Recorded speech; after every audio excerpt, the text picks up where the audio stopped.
Greetings citizen, and welcome to your weekly dose of Star Citizen shenanigans. It's been a busy week with Alpha 3.9 dropping late Tuesday, more on that later, but for now, let's kick off with the Quantum AMA. Many really good questions were asked by the good citizens of Spectrum, way too many to list them all, so let's have a look at some of the best. If you're not entirely sure what quantum is, I'll throw a link in the description below to Tony's Eurovex Citizen Con talk from last year. Will quantum include all star system economics, or just the existing ones present on the PTU? Quantum will focus on whichever economies are impacting the player experience, and expand as the game expands. Will quantum be used to generate content such as derelict ships? Absolutely. Contextually appropriate content like this is exactly what quantum aims to achieve. Get away from hand-placed content and make the game dynamically spawn content where it's most appropriate at that moment. Does quanta consist of physicalized NPCs, or they are just simulated till a mission appears? Until they actually trigger the chance of interacting with a player, they are just a virtual entity running similar logic decisions to a player. Will quantum generate events like a famine on planet XYZ, that in turn increases the prices for food etc. and adds missions related to that event? Quanta focuses on the chain reactions in the economy and making these logical scenarios manifest in the game. Star Citizen is too vast a game for developers to keep up with all the things that players will be doing, which is why we are building quantum. Will factory nodes on planets be physical locations in the PTU? For now, factories, refineries, and manufacturing nodes are all virtual entities that exist to spur traffic in the economic simulation and eventually generate service beacons. In the long term, we hope to link as many things that happen in quantum as possible to the actual player-facing game. To see more of questions from the AMA, follow the link in the description below. Next up, voter suppression is alive and well in the 30th century. Soren, a Tevarin and UE citizen, is blocked from casting her vote for Imperator by a group of racist knuckle-draggers calling themselves Nemesis. This is a short article/story by Cotto Dodson. It's pretty good, go check it out. Link in the description below. Inside Star Citizen makes a triumphant return after their short hiatus. The first part of this week's episode gives us the lowdown on the technical and human challenges of transitioning to an entirely remote-based operation. Given the circumstances, I think CIG have done a pretty decent job of moving everyone into Jared's basement. Well done.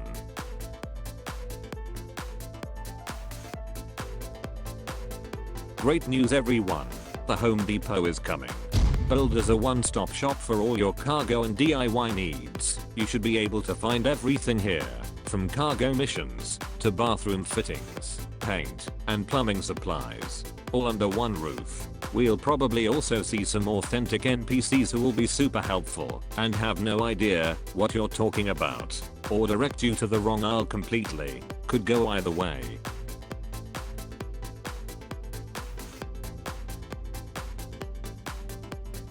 It's over to the Green Imperial Housing Exchange next for a quick look at the upcoming updates that will include a racetrack and hangars, including an XL-sized one. Finally, pirates come and lowlifes can spawn their rate 90 super yachts out of the prying eyes of the authorities in peace. Anyway, in the second part, we get a sneaky peek at some new concept art for NPC refinery workers that will be coming when they add refineries to the modular space station thingies. According to Lord Discobeard, these new refinery modules won't just be new places to visit, but will add exciting new gameplay opportunities. With any luck, we'll see these before the turn of the century.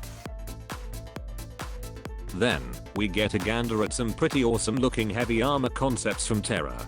These look great, and I suspect we may be looking at the highly skilled handiwork of one Mr. Jeremiah Lee. We may or may not see these added to the game.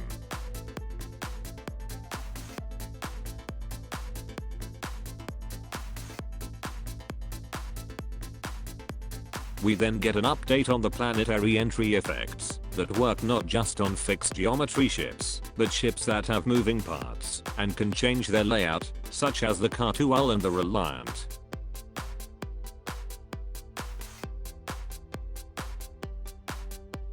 We also get some hints at a possible new burn shader that can make the hull of your ship look like it's just been removed from a furnace after attempting re-entry at Mach 53.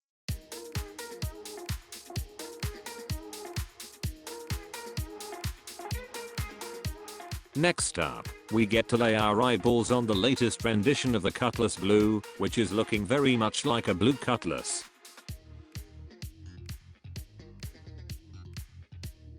Before we are treated to a fresh look at the latest white box render for the Hercules Starlifter.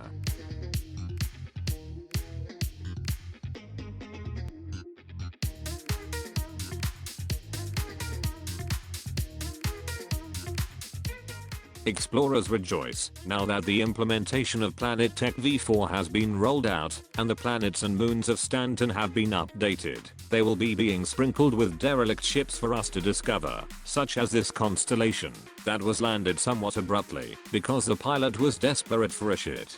We then find out that the lighting teams will be making a QA pass on bartenders to ensure they blend in. Righty ho.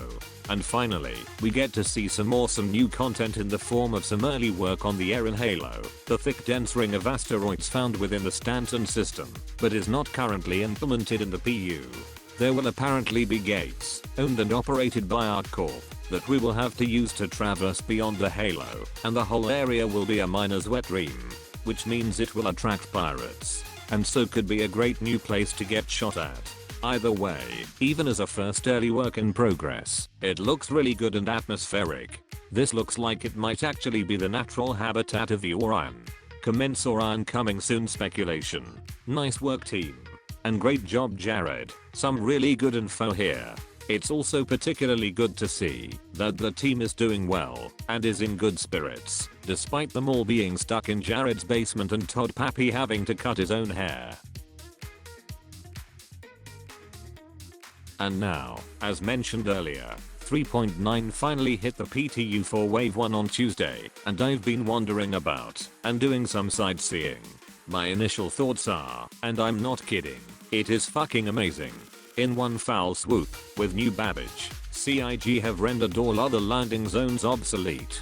The attention to detail is spectacular, and you really feel a sense of awe and wonder as you bimble about, with your jaw on the floor. Anyway, for those of you who do not yet have access, here's some of my highlights. Enjoy.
There's no Star Citizen live this week, but instead we get a whacking great dose of calling all devs instead.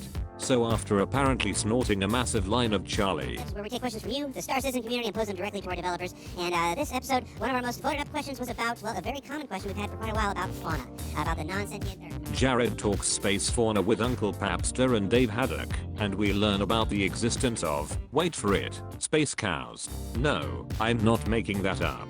We are actually getting space cows, and you know what that means. If there are space cows, there will be space cowboys and space wranglers. This actually makes me giddy with excitement. I could potentially have my own space farm, with a herd of space cows producing space milk and space burgers, and oddly enough, space eggs. Finally, my very own Space Daisy. Uncle Dave says they're originally from Terra, and that their correct name is Cozzy Grazer. Sounds more like a 30th century rap artist. Yeah right, like we are gonna call them that. They're fucking space cows, deal with it. And we are also getting space whales, but we knew about that already. We are then introduced to the character art director, Chance Rowe, who talks us through the process of creating a realistic alien Space Daisy. Chase then hints that he knows exactly what's coming next after space cows and space whales, and that these groups of animals are going to be much more dangerous, and are already in the concept stage. Cripes alive, I may need to start carrying a shotgun on my space farm. Yeehaw. Roadmap Roundup. Lo and behold, not much to report this week, other than a refactor of the contacts list / friends list unification. Hey ho. Subscribers rejoice, the new Jump Point magazine is out. We kick off with an interview with Eddie Hilditch and Luke Presley about how they put together the new Klesher automated prison, how it works, and how they built it. Pretty interesting actually.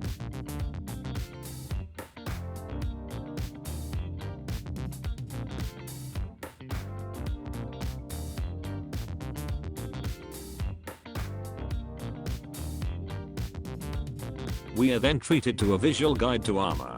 This is actually pretty neat, and I hope they can somehow put this info into the game, so you can see these stats when purchasing from a kiosk.